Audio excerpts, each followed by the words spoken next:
We're back again. I feel like I gotta say we're back every time we start, right? Yeah, and I don't Because know why you get to be the one who says we're back. well, I hit I don't know where I hit is it record. Josh and Pals? It's I hit record, so I feel like if you hit record, then you're like That's, you're chief, right? The that's chief engineer, chief photographer, uh, chief I'll take it. meteorologist, I guess, if I want to start talking about the weather, right? Yep. Whatever it is. Yeah, So yeah, we talked about producer last time. Even before that, we yeah. talked about party line.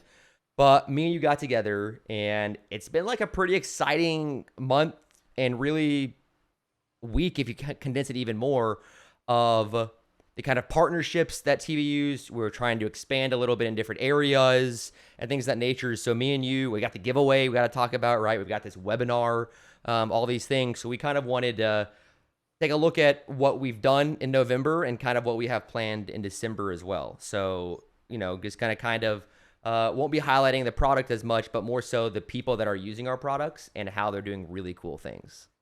And the more we know about it, the more we can share. So I say that all the time on the marketing side. If I was psychic, right, I'd do so much better. But let me just say this, Josh. Thank you for dressing up. You look really nice today. Really formal. As do I, though I did mention in the last one that I like to wear different T-shirts, and got the comment that I didn't show the T-shirt. It was a fish fluff T-shirt, but now I got the Memphis River Monster, like an Elvis type thing. Anyhow, Well, the neither here river's nor there. like down, so if there's a river monster also in Memphis, then like It's, we'd see it, right? Like its home has been. Elvis Monster. Anywho, social media would be eaten up with River Monster. There goes the transition, right? And social media is blowing up right now Yeah. with pretty cool announcement that we both had a hand in, oddly enough. Yeah, so we TVU had always kind of dabbled and wanted to kind of get into esports space and things of that nature. We've helped with some coverage of the Halo Championship Series. There was some Counter Strike things done a couple years ago, but there's no doubt about it. The biggest esport in the world is League of Legends, right? And we partnered with KORIZON Media and Ashley Kang, who is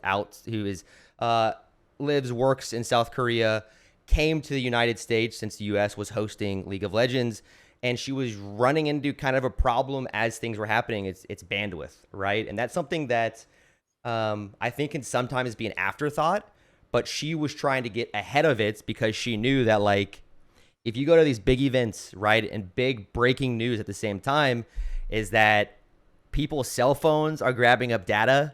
The venue, there are journalists, there are production, everything is just getting grabbed, and so you, whether it's Ethernet, like, you can be really throttled by no one's fault. Like, it's not like anything; it's just massive, thousands upon thousands of people. And so you met with her, and what'd you give her, Adam? I mean, I know the Well, I answer. mean, it's not, what was a big prize? No, I mean, like, big events, small events, no events doesn't matter. Like, I mean, even during rush hour, we knew, on the news side that, more people using phones means that bandwidth gets, shrunken and the signal cannot be as strong for some things.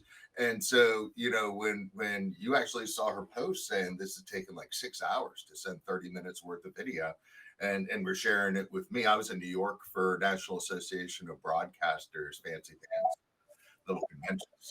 Alerting me how fancy I am. The was there for a convention and show and whatnot, and was powering our stuff there from one of our packs set in router mode. So like the TVU one, which we are giving away in a contest, the TVU one is used to transport signal basically from remote production right back to headquarters or wherever you're trying to get it, TV station, production house, wherever. But you can also put it in router mode and create a ton of bandwidth for yourself. So like where we were at the Javits Center for NAB, we paid north of $8,000 for a guaranteed 15 up, 15 down. Yeah, wow. Right. And the pack was delivering more than 100 up and down in the same facility. And then you feel stupid for like paying for that other thing. Right. But, our technology did well. Anyhow, so hearing her problem, took a pack over to her. Where she was, met her at her side of her hotel, gave her a 2-minute lesson on how to put it in router mode, how to hook it to a computer to send stuff back. And she just used it that way. But took something that was taking 6 hours and knocked it down to 6 minutes. Yeah, no, and that's something that I've been in the interview setting, right? A lot of the times, and this is something that is so critical, is that if you're dealing with these major events, right? Like, what's happening with the World Cup and all these things, right? You are given a lot of times X amount of minutes with players, right? Like 5 minutes, you have to get as much as possible. And then you take that and you rush back and you want to send that to your editors or you want to upload it yourself. And, I know it's a rising tide floats all boats, but you're fighting the algorithm, right? Like you want to be the first person up on YouTube that has the interview with the world championship team, right? You want to be there who had the viral moments. And generally journalists, they're asking a lot of the same questions. Sometimes you get a really good question, but just being first can mean thousands upon more dollars in revenue, right? Yeah, I mean, all things being equal, first wins, right? Yep. So if I can find information from someone who's there first or someone who's clearly last, of course I'm going to go to the first. It's a good chance for exposure for people too. I'm Yep. seeing where, just by being first, you would be discovered first. And people who maybe would go to another platform for, whether it's news, information, entertainment, now because it's first somewhere else because of the live capabilities, and quickness and being able to post, social, all that. Yeah, it's a game changer. Yeah, so I know you can't see my screen right now, but I've got her tweet up and kind of how she talked about it. And I think that, it kind of sums up truthfully, and we talked to her a lot throughout this, is that she says that I do not think her and KORIZON Esports would have been able to cover worlds at this speed and precision without being sponsored by TVU Networks. And so it was exciting to see that kind of happen in real time and get the immediate feedback, because this wasn't necessarily a formal sponsorship or anything. Like we just saw like, hey, we want to help, right? Like we care about esports. It's problem solution, and I'm not, we weren't going to take money from her in that situation. We wanted to legitimately, for me, it was more proof of concept because I was blown away about what I was doing at the Javits Center against what we had paid tons of money for bandwidth for. Wanted to try it in a whole nother environment. And it was like, look, rather than the pack rental fee of X amount of dollars a day and data and all that, like, congratulations, we now sponsor you. And that's pretty much how we were able to work it out, unless that's some sort of tax issue, in which case that's all hypothetical and we didn't do any of that. So that's, I think we're fine there. Okay. But no, it was, it was really exciting to kind of see that, because I'm a huge League of Legends fan, and being able to kind of connect that ecosystem and being able to support somebody who I think is one of the best in the business. And we're excited about the future because we have more League of Legends games coming up. We have championships left and right, and so that's we definitely wanted to highlight. And if anyone watching, right, if you're an esports production company, things of that nature, you want to learn more about it, please reach out. You can comment on YouTube or whatever it is. But we have talked. We've had packs at so many events. I'm sorry, but like they've rented for major events a lot of packs, because that's before you started working here. Frankly, before I did, that's how people see TVU, right? As packs. And so to be able to get live from Worlds, from whatever, yeah, I'm going to use TVU for my live broadcast. But for actually the production, for the OTT application of it, like the entire media supply chain, like for lack of a better way to put it, like we do all that. And you're staying in the same little ecosystem, which makes it infinitely easier, infinitely more reliable. And more importantly, there's no latency. Yeah. Which, in gaming, obviously, you're better at it than me, but I can't have, I'm at a disadvantage playing games anyhow. Yeah. Don't make me lag.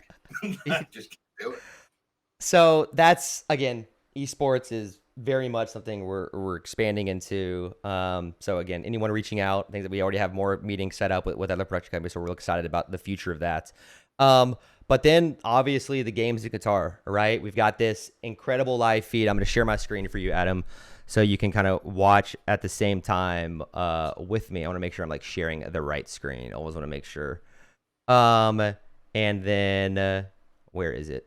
Oh, it's right here, right? We've got these kind of camera feeds that was being set up, and I'll let you talk about it. I'll play the video real quick, so kind of let people know what we're talking about here. There's fan zones, right? So all 32 countries have cameras. Naturally, everywhere's got a camera, and live signal up so that broadcasters, content providers who want to be able to show, we partner with Total Media Cast. You see their logo up there. They're the ones providing all these live feeds. So When Iran's playing the United States, there's your live feed of Fan Zone from Iran and from one in the United States. When England's playing Belgium, to have shots of both of those in fans, but just adds another layer of people celebrating, right, as you're seeing here, that you're not going to get otherwise. So, it's just sort of the plus one, for lack of a better way to put it, of everyone's offering live services, right? We can get you out of there, so can other people.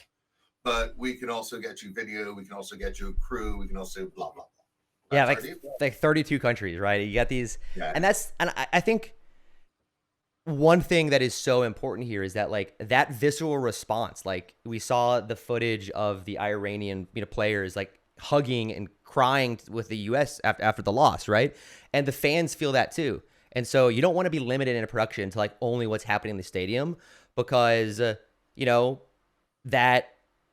there's also a heightened environment with the stadium in itself, right? Like you can get just as good of things, whether it's a fan zone or if you're in wherever it is, right? Like I'm sure there's at restaurants and parks and things of that nature, right? To get these responses. And so we have 32 countries, fan zones available. Again, you can reach out if you want to learn more about that. And it's with Total Media Cast is it's exciting. And our packs, which I'll go back to sharing again, is that Adam can't see this unfortunately, but I was kind of going through and I posted on Instagram about it.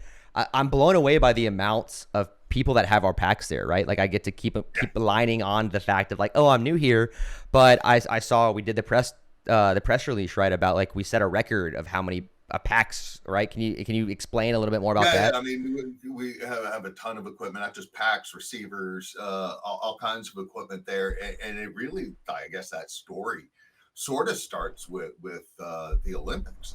And that was one of the bigger events after I first started here.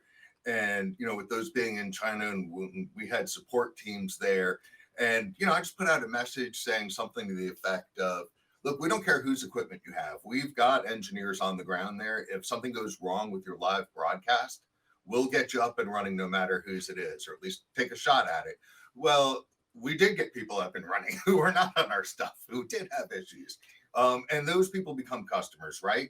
And then there's some people that, hey, they stuck with who they had, but we were able to get them back up and running, and no harm, no foul, because all of our infrastructure is sort of agnostic as to who it works with. So someone could have, I'll say it, Live View, Pterodact, Deja, they have any one of a million of competitors out there product, but that can all work through our ecosystem and still give what you need, which is why people are using Grid to transmit their stuff between all of their properties or various platforms, right? And they might be using a Sony camera, Hitachi camera. Like, we don't care about any of that, right? How it gets in there. But anyhow, yeah, global record for a number of things going out the door and overseas, which is tricky. And if you don't know that stuff, fun fact that I learned early on, a SIM card in the US does not work. In Saudi Arabia does not work. In Amsterdam, like, these are all different locations with different tech requirements, and data can get crazy. Just like if you've ever taken a cell phone overseas and you get that bill, right? And it's like, that's why we do those rentals with like all the data is included. It's all 5G, and it's, so you don't have to worry about that. We take care of it by country to make sure that it works where you're going. Yeah, no, it's cool. I mean, I love fandom. I love seeing all of it, right? Even the TVU fandom of people sending us photos of packs or the receivers, right? We saw ESPN Mexico was using, they're using the RPS for their remote production, and so it's cool to see the industry kind of revolving, like moving towards this like remote production. And it's critical for places like, you don't want to bring truckloads of equipment to Qatar, right? Like, you used to have to, right? That was it. And now it can all be in the cloud, which is where and COVID sped all that up, to be honest. Like, if there's any positive to COVID, it's the sort of remote workflow. Everyone was forced to find a better way and to speed up doing things where we don't have everyone crammed into one control room, where we don't have everyone crammed into one edit bay so we can all work on it. We can all edit the same project literally from all over the world, as we've done. Right. We can work on the same show, live production, with someone someone here, another person at Bristol. It really is impressive. Now, the last thing, as we kind of run out of time here, I just want to reiterate the giveaway for everyone, right? And that is something that is time Yeah, time's is running out. running up. I think we have how many days left? Very few. Very few, right? Yeah, very, very, very few. I don't know, but I'm gonna say very few.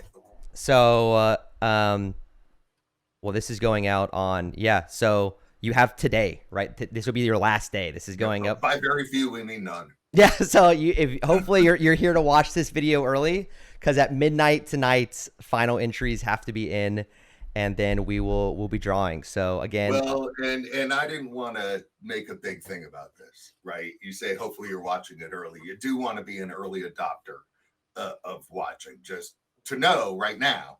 Not that it can't change, but we are on pace for each video we do having 87,000 views within 10 years, because we're going at like a viewer an hour. We're already over 140 between the two right now, and that's the number of hours we've been up. So like at a viewer an hour, man, we are soon. It'll be 2 an hour. It really is impressive. We'll get the cogwheel moving. You talked me into it, and I'm glad you did. So yeah, had to really pull your leg, because me and you, we can't talk at all, right? Nah, nothing to talk about. Well, Adam, I appreciate you coming to TVU Talk. I think I'll see you here next week as well. All of that, I hit the record button, so I guess I'm king of this castle, right? So, and hopefully we're gonna get some more TVU people on here as well. We talked to our product manager yesterday to try to get involved and things of that nature, so they can really dig into the technical aspect and hopefully answer more questions from our viewers. So, Adam, thank you so much. Everyone, please subscribe, all of that. But we'll talk to you next time. Bye.